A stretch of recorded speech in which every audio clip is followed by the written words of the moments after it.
Hello, my name is Rachel and you are watching Rachel in Reformation. So this is my first video on my channel and I wanted to invite my guest Maggie from Wine, Whiskey, and Red Rum. We did a video earlier, so be sure to stop by and check her video out. But I wanted our video. Yeah. But I wanted to start my channel out with telling you guys a little bit about what I'm doing and what kind of like the premise of my channel is. So I want to do mostly focusing on like lifestyle type stuff, but it's going to be a little bit different. It's not going to be your average family vlog type lifestyle channel. I have a special needs child and I wanted to focus on life with a special needs child, maybe a little bit different than what everyone else's lifestyle is. So if you're interested in following that, make sure to like, subscribe, comment, and follow us on social media. I'm also on the_hearted on Facebook, where you can follow his journey in photos, and also on Instagram at the_hearted. So what I thought today would be good for you guys to get to know me and kind of what this is going to be a little bit about was to have Maggie here kind of like interview me and ask me questions, and I would answer them to the best of my ability. And while we're doing so, we are going to be enjoying a little bit of wine and just enjoying each other's company and enjoying our company, and we invite you to enjoy us. And if you have any questions for me, please post them in the comment section down below. I appreciate it. Thank you.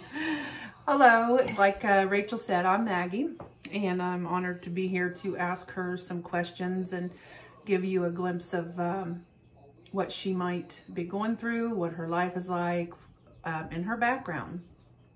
So Rachel, I want to know, and I think we should ask the people so they can know a little bit about yourself. So how many kids do you have? I have 4 kids. I have 3 older children, and then I have a younger one. So I have a 19-year-old boy, I have a 15-year-old boy, I have a 13-year-old girl, and then I have a 2-year-old boy.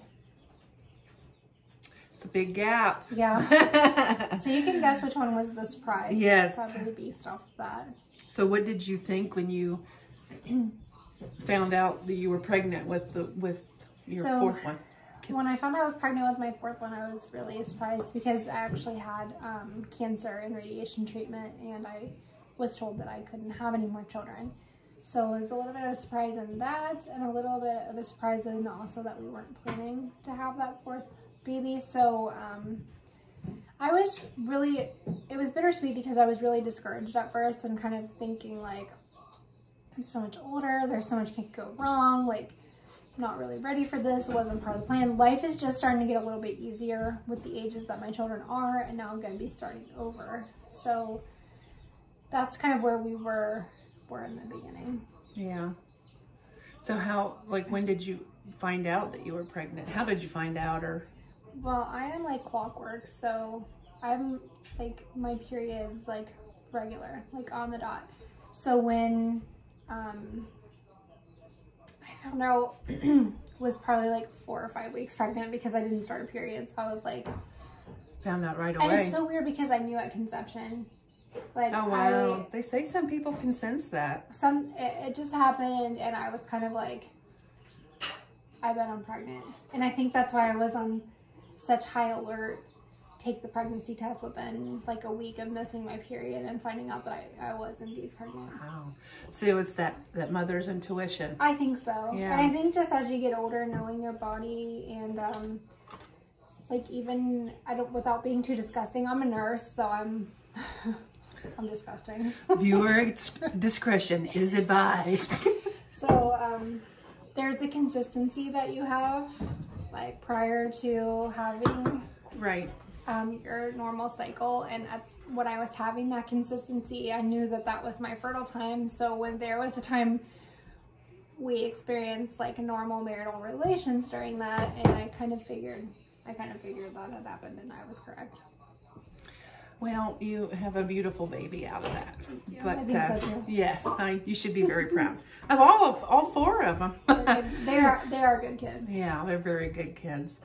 So you found out when you were about 4 or 5 weeks. Mm-hmm. And did they say anything to you? Not that you're old, but you are considered a geriatric. Yeah, pregnancy. geriatric pregnancy. Yeah. That was one of my favorite terms going to the gynecologist, was like, oh, geriatric pregnancy. Well, first off, my kids, they're nosy little, this is not a child's channel. This is adult channel. Via discretion advised again. Here we go. So these little bastards were digging around the trash can and found the pregnancy test, and they're like, oh, you know, because they can't keep to their own business. And she's in the background saying, nuh-uh, but yeah. So, yes, you did. That's her mini-me. Because it was in a basket. The basket, which was the trash basket. Who digs through the trash? She hid it in the basket. She hid it. She found it. She found it. I was looking for hot chocolate. Uh-huh. In the toilet, in the trash. It wasn't in the trash. Oh. Anyway, like I was saying, carry on. Carry on my wayward friends. So, anyway, they knew like right away before I was ready for them to know, and they kind of were like both a mixture of like excitement but like horrified and disgusted, like, ew, my parents did that, like, it's so freaking gross. So, did the kids tell your husband, or did you tell your husband? I told my husband, but You like were so mad. I was mad. She spilled her drink everywhere too that same day. I was so mad. Like, I was not happy about it because You still I feel like the commentary over on the right needs to go to her room. You hecklers. Oh. That's a good one. Let me see. behind the scenes. It's behind the scenes. Behind the scenes. I'm trying to edit it. Very nice. I'm Very gonna nice. make you guys look awesome. That actually should be the thumbnail? Yeah, I learned what a thumbnail was. I know. Yeah. I was like, what? I can make a thumbnail. So, they knew. So everybody knew. Everybody was kind of like both happy, both shocked, kind of a little horrified, kind of disgusted. Yes, I was getting to that. Anyway. So, I am 40. I do have a history of cancer. I do have a history of high blood pressure. Still kind of trying to rule out pheochromocytoma as well because of the blood pressure issues. So, I knew that I needed to have a doctor involved immediately. So I contacted my doctor, Dr. Stanley. Oh my gosh, love him. If you're in the Marietta, Parkersburg, Ohio area, Dr. Stanley he's the one. He's awesome. He did a great job. So when he did my exam in the office, saw my blood pressure, my age, geriatric, he decided the best bet was to be seen by like high risk at OSU in Columbus. So he referred me on to that clinic. And once there, immediately had an ultrasound. So right now we're talking about like... So I don't mean to interrupt. So they sent you to there because you were geriatric? Geriatric pregnancy and hypertension. Okay. Yeah. So they sent me there, plus my history of cancer, everything. They just considered it a high-risk pregnancy. High risk, definitely. So they sent me to this doctor in Columbus at Wexner Center in Columbus, and had an ultrasound, had an appointment, and they were just really odd. They acted really odd during the appointment, and they decided to send me home and have me come back in 2 weeks for another appointment. Now, at this place, they're like very strategic about how they say things. Okay, appointment, ultrasound, like they're different appointments, they're different time slots, they're very scheduled. So they just said appointment, and I was like, no, nothing else, just appointment. Yeah, just appointment. So I go back 2 weeks later, which would put me at like 14 weeks pregnant, and I had another ultrasound and saw the doctor, and I thought that was weird because they had just said appointment. So they're like, we want you to come back in 2 weeks for just an appointment. So I'm like, okay, I'm coming every 2 weeks, but you're saying it's just an appointment, but I come and you do an ultrasound every time. And I've had, like I said, I've had 3 other kids. I've had 4 other pregnancies and 3 live births. So I know this isn't normal procedures. So next time I go back, a woman calls me back and she's like, it's time for your ultrasound. And I'm like, I was just scheduled for an appointment today. And she's like, oh no, an ultrasound. I'm like, no, I was just scheduled for an appointment today. And she has like, not your normal nursing uniform on. She's dressed business professional, and she has a white lab coat over top.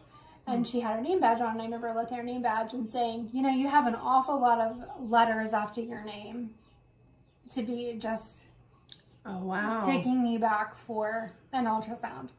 What an yeah. And I think being a nurse, I noticed that. I'm like, you know, there's a lot of initials after that name. Like, what's going on here? And she's like, oh, you know, just, I'm bleeding over top of it, and the girls are busy.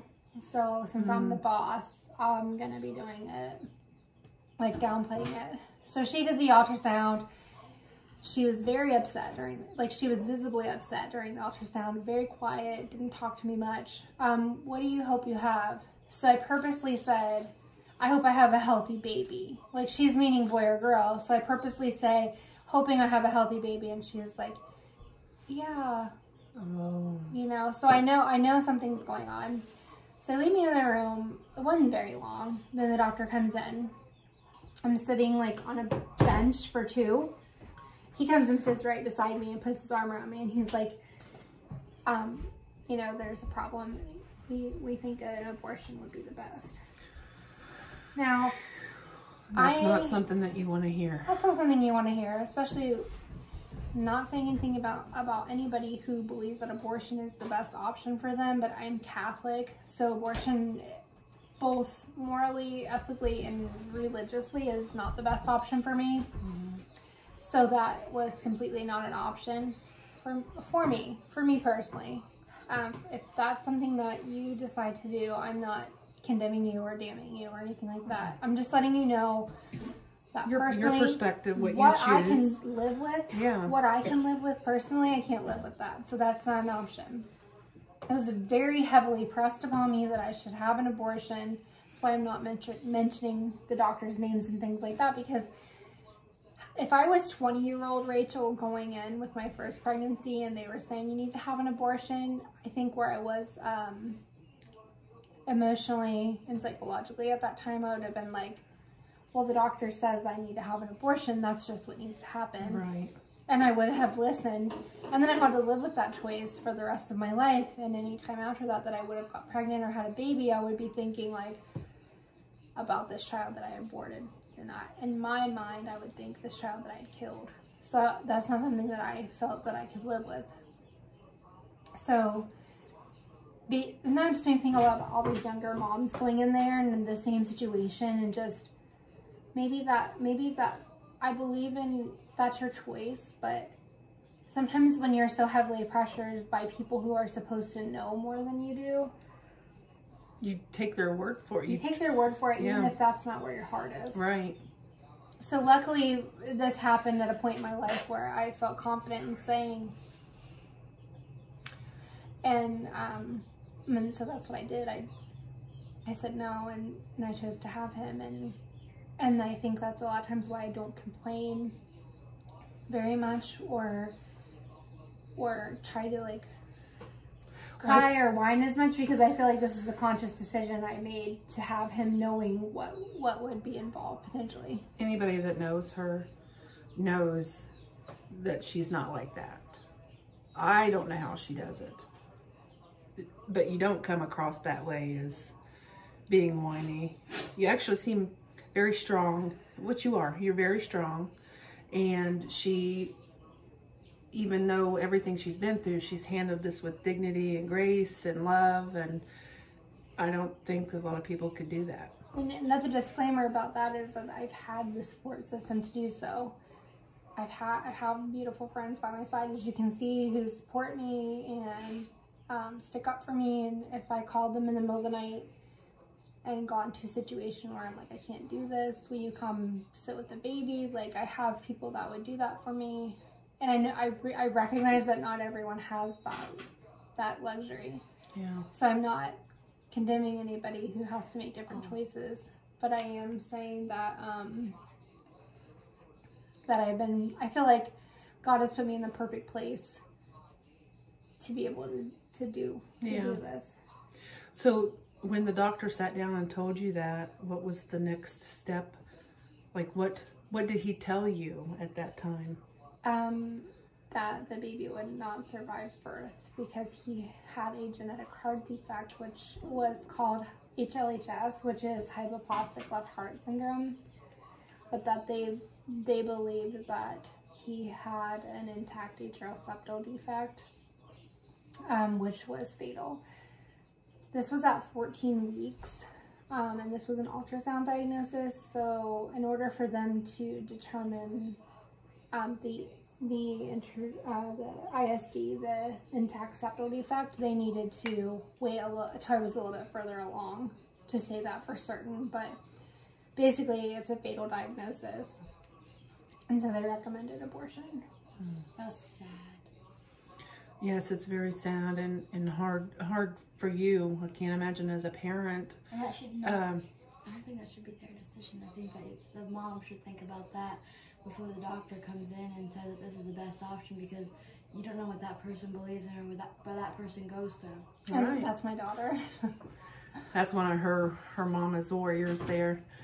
So when they sat down and told you this, what was the next step after that? Like, how long was it before you had another appointment, or what was the next thing? I had an appointment in 4 weeks, but I felt like it was so funny because once I had pretty much, so what it came down to, and this is kind of funny, was the doctor pushing so hard for me to abort, to the point that I said, if you ask me to have another abortion, I'm gonna fucking abort you.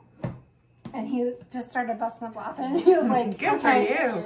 He was like, point taken. Yeah, and now he knows. it kind of lightened the mood a little bit. Yeah. And I think but it also got my point across that this isn't an option. Right. Stop talking about it. Yeah, which really drove me nuts, because then at that point he was like, oh, well, there's this Dr. Armstrong at Nationwide Babies and Children's Hospital in Columbus that I think can help you. You didn't start with that? Right. Well, why didn't he mention that at the beginning? Exactly. That was exactly my thoughts. You didn't start with that. He thought you were vulnerable. So then, sitting in the hallway, so like, they have these little alcoves at Waxner Center, and so like, here's the hallway, and then they'll have like a little offset alcove where there's like a blood pressure station where the nurses can check you, and there's like a bench blood pressure machine and stuff.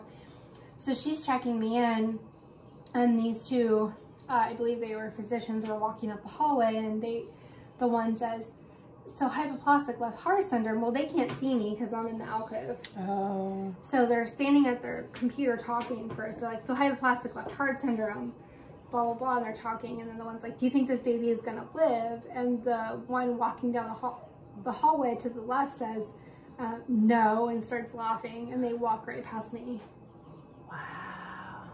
Did you say anything to them? I said, are you talking about my baby? And they both just looked at me like they were horrified. They should be. And they didn't, because they didn't know I was there. Doctors? I believe they were like interns or residents. They're talking about... Because one must have been like a senior resident. And yeah. Because the one was asking, like, what do you think the outcome's going to be? And they were like, haha, well, it's not, you know. Well, nobody's God. They don't know everything. Right. Nobody knows everything. Right. Oh my God, yeah. So that was all. I was really upset that day. I remember sitting out in the car and crying for like 2 hours because, you know, my husband works a lot of hours, so I end up driving myself to all my appointments by myself. So my mother's deceased, and so I did this alone. Like, you have to remember, like, I went to all these ultrasounds alone. I drove myself to and from appointments. So when I'm getting devastating news that my baby's most likely going to die, I'm driving 2 hours home by myself, sitting on that. Like, it was hard. It was really hard. So, I didn't have anybody baby me. I didn't have anybody take me to lunch afterward. You never told me. I just did this by myself. So then I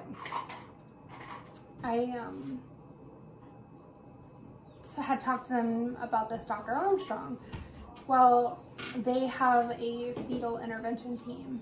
So what they do is they'll go in before the baby is born, and they can do a procedure in utero.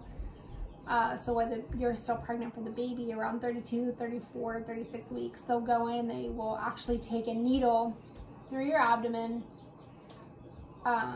through the placenta, through the uterus, through everything to that tiny chest cavity on that baby, on that fetus. Wow. And they'll puncture through that fetus, through their chest wall, through their atrium and septum, and make a hole in that atrial septal wall in that tiny little fetus. And you're talking about working on something the size of like half of a grape. Wow. Wow. It's really amazing. So what I decided to do when I was about 32 weeks pregnant was to have that procedure done for the baby. So he's actually had his first heart surgery while I was pregnant for him. Wow.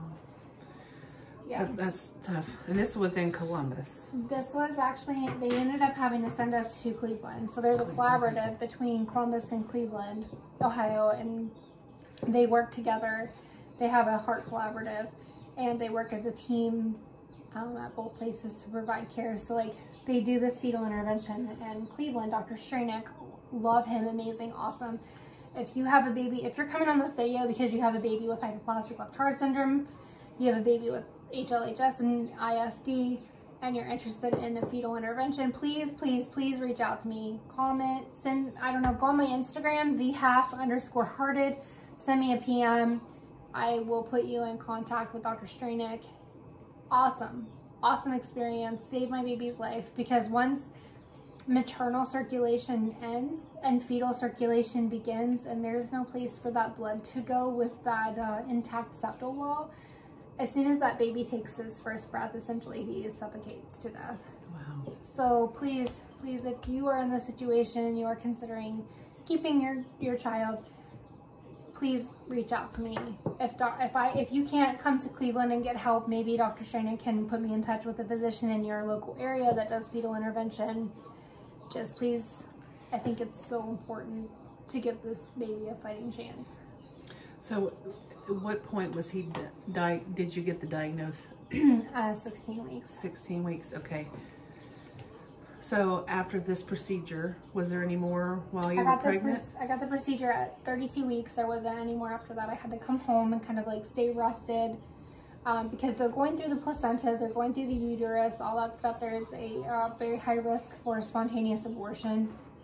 But was very fortunate to stay home and rested and did everything they told me to, and everything was fine. I was able to deliver naturally, and of course I was induced though, so that the whole team could be there, because he would immediately need to be taken after birth. So what was it like when he was born for you? Like, it was probably a mix of emotions of... It was a mix of emotions, especially because I didn't know, it's fatal. Yeah. I didn't know what I was going to be facing, and there's no way to know. Was the fetal intervention successful? Was it not successful? Like, I didn't know if he was going to make it or not. On my other YouTube channel, The Half-Hearted, I do have a video of a lot of videos of his first year of life, and there's some videos of shortly after birth, and kind of seeing everything that he went through, that we went through. My priest was there for us. He drove, Lucy drove him all the way to Cleveland, and he was able to be there to baptize him at birth before he went to the ICU. So. How old was he when he had his first procedure? He was born on December 19th, and his first procedure was Christmas Eve. Wow. His first open heart. It was an open heart. Mm-hmm. So what was that like for you? horrifying. I can't imagine. Like I said, I have pictures on my other channel, so if you're interested in that, I will warn you that's very graphic. Some of the images are very hard to look at. I wasn't prepared to see my newborn baby on a ventilator and be able to look inside of his chest, because the only thing separating me from his chest was a thin tegaderm, like what they put over your IV, that plastic. Yeah. A thin tegaderm, and be able to see his heart like beating, wow. his lungs expanding, be able to just look inside of him, because they can't close that shortly after surgery because of swelling. Swelling. So I mean, they work really hard to prepare you for that. The ICU staff and the doctors are great about it, but I just don't think anything can prepare you for seeing your baby like that. I can't imagine. So you were awake the whole time? So how long was he in the hospital this time? The first time he was in the hospital for 3 months. Wow. Which is short compared to a lot of people. I kind of had a meltdown. We're able to go home for a couple weeks and be readmitted for his, he had another surgical procedure, but it was for the G-tube placement, because he had a nasogastric tube to feed him. So the tube went up his nose and into his abdomen to feed him. And we had to go back because, so what happens when you have a nasogastric tube, so if you think about it just logically, the tube is going up your nose, coming down your throat, down into your stomach. What happens if I pull that, like if I'm a baby and I pull that up a little bit? If I don't pull it all the way out, where could that potentially go? Your lungs. Your lungs. So then I'm pumping food in there and feeding him, and it's going into his lungs, and what's that cause? Suffocation. And pneumonia. Yeah. So you could potentially kill your baby. So that's not the safest. I mean, it's okay, but it's not the safest bet, especially for like a toddler, someone who's going to pull on that. So we waited about 2 weeks with the NG tube, and then we went back to the hospital and have a more permanent gastro tube placed that goes directly into his stomach. So there's no risk Of it getting in his lungs. Yeah. So how was your other 3 kids? How were they doing this time? Because you I'm assuming you were in the hospital. It was hard. It was hard. It was hard for me too, because I'm pretty close with all my kids, so it's hard not seeing them for that amount of time. And Will was working so much that he wasn't able to bring them up to see me. And I do have to say, shout out to Rainbow Babies and Children's Hospitals for their visitor policy, because they make it so much better, because they allow siblings to come, they allow visitors to come, so they can be a part of their brother's life. Because it's hard enough as it is, and then to have a facility, and you know there's rules for a reason, but they tell you like you can't have visitors or you can't have people there. I mean, you're going through the most likely the worst time of your life, and they're making you do it alone. But with Rainbows, it was just, the kids were able to come up as much as they wanted. It was just hard because they couldn't, because there was no transportation, or we just weren't able to have them up there. So it was really hard, and I noticed a lot of behavioral changes, especially with my daughter. Really? Because yeah. So you got the diagnosis when you said 16 weeks pregnant. When you left the hospital, what was life like that after? Like how many times did you have to go back, or what did that consist of in your home? Like what was the first year we were there a lot. Yeah. We were there more than we weren't. There was, like I said, there were so many behavioral changes with my daughter, and like drama with school. And I actually had a mom call me, and I saved the voicemail because it's like so shocking, or it's like I don't think people would believe it until they heard it. But oh, wow. She was like, your daughter bullied my daughter.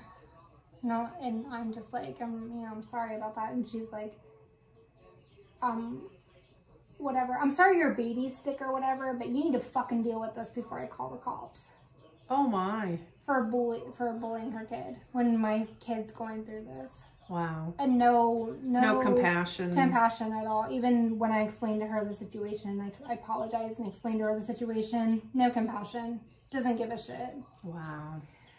So I deal with that. So I just decided at that point the best option for us was homeschool, because then I had talked to the hospital administration, and I had come up with an arrangement where my daughter could actually come to the hospital and stay, and I could do her homeschool there while I was there, and then I wouldn't have to worry about the school, because I could just do all of her homeschooling. Even when I went to the hospital, she would just come with me, and I could do her homeschooling there while we were in the hospital.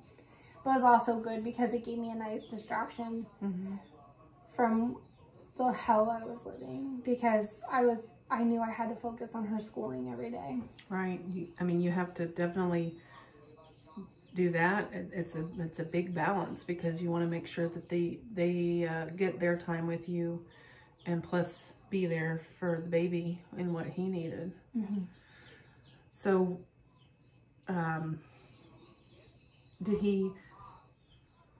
what was like the other procedures that he had? Did he have to go in for more procedures, or? So generally with hypoplastic left heart syndrome, which is what he has, there's 3 procedures. There is a Norwood procedure, a Glenn procedure, and a Fontan. And then at that point, they're supposed to be able to function normally. But these are all palliations, so there's no cure for hypoplastic left heart syndrome. It's a fatal disease. However, Killian's state with his intact septal defect, and he has a lung problem as well. He had his Norwood procedure, the first procedure, in 2 stages. So he had that first palliation was in 2 procedures. So he had one open heart on Christmas Eve, and then he had another one later where they placed a Sano shunt. After that, we've kind of been like in limbo about his Glenn, trying to get his next procedure with his Glenn, and we've most recently found out that he is unfortunately not a candidate for the next life-saving procedure he needs, which is the Glenn procedure. He is unable to receive that. So, wow, that was heartbreaking. So what's the next step? So potential is to just keep having heart catheterizations and attempting to balloon those pulmonary arteries so they're big enough to potentially one day have to be eligible for the Glenn if he grows enough. Or secondary, which is what we're looking into, go into more heart-lung transplant. Wow. Is there anything else that you maybe want to share with anybody that's going through this, or? I feel like what's most important is what you can live with. Doing what you can live with. If you can't live with making these decisions and seeing your baby like that, and you know, my religion says that I should say you don't have an abortion, but you know, it's all about what you can live with. I knew that what I could live with would be fighting to the death, and unfortunately that puts him in the crosshairs, and he is the only, I mean, I suffer, but not like him. Right. He's the one who really suffers from my decision, but I couldn't make a decision to end his life. I felt like that would be up to God to choose to end his life. Wasn't yours to make. Yeah, that decision wasn't mine to make. Right. I'll fight to the death.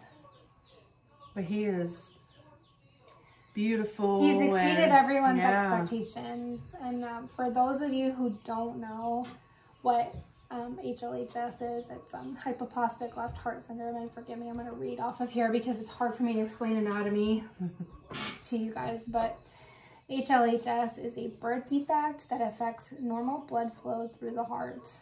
As the baby develops during pregnancy, the left side of the heart does not form properly. HLHS affects a number of structures on the left side of the heart. The left ventricle is underdeveloped and too small. The mitral valve is not formed or is often very small. The aortic valve is not formed and is very small. Often babies who have HLHS have atrial septal defect, which is what Killian had. It's a hole between the left and the right upper chambers, the atrial of the heart. Now, a lot of babies, I don't know if you've ever heard anybody say their baby was born with a hole in their heart as a bad thing, but with hypoplastic left heart syndrome, a hole in the heart is actually a good thing because it's the only way for blood to pass through since that left atrium is not formed. So that's why they, like, his was perfect. He did not have an atrial septal hole, so they had to go in and that's what the fetal intervention was, to make that hole so there was some place for it to go. Wow. Yeah. It's amazing the procedures and stuff that they have now for this stuff, you know. Yeah, and that's what I keep telling myself. Like, I know it's fatal. I know the situation looks really grim and doesn't look like the end goal is going to be what we want it to be, but I feel like if we can get him to 20 years, what's going to change in 20 years? There can be a lot. Oh, so yeah. What I'm hoping to is just give him the absolute best life that we can and make the best choices for him that we can to give him whatever life he has to live to the fullest. And he's how old now? He's 2. 2? Which he wasn't predicted to. So I mean, at birth we thought he might not make it, so yeah. He's doing well. So basically this channel is going to be a little bit of our journey with him, and take you guys along with me, but also stuff that, not just focusing on him, but focusing on family, focusing on what homeschool life is like. Unfortunately, we have to give up our home in town. We're going to be downsizing. We're building a home off of our equity right now to try to kind of stabilize our income and be in a more secure financial spot, because, you know, once he has a heart catheterization, you can't just say, you're on medications every day that say whether you live or die. You can't just say, I'm not going to be able to afford these this month. You have to pay for those. So we need to be in a position where you're able to pay for those. You can't skip out on them. So like, oh, I can't afford that this month. So you need to make sure you're in a financially stable position that you can do that. Well, your home is coming along quite nicely. Yeah, I want to show you guys that. So she has showed me the pictures of the progress, and it's a really cool looking house. I love it. It's gonna be a barn dominium. Yeah. So love it. So is there anything else you want to add? And I think that's all. Thank you for joining us. We love you guys. Like, subscribe, follow us on this big journey. And I know this is probably kind of a boring video, medically complex, but we're hoping to grow from here. So love you. Thank you. Bye.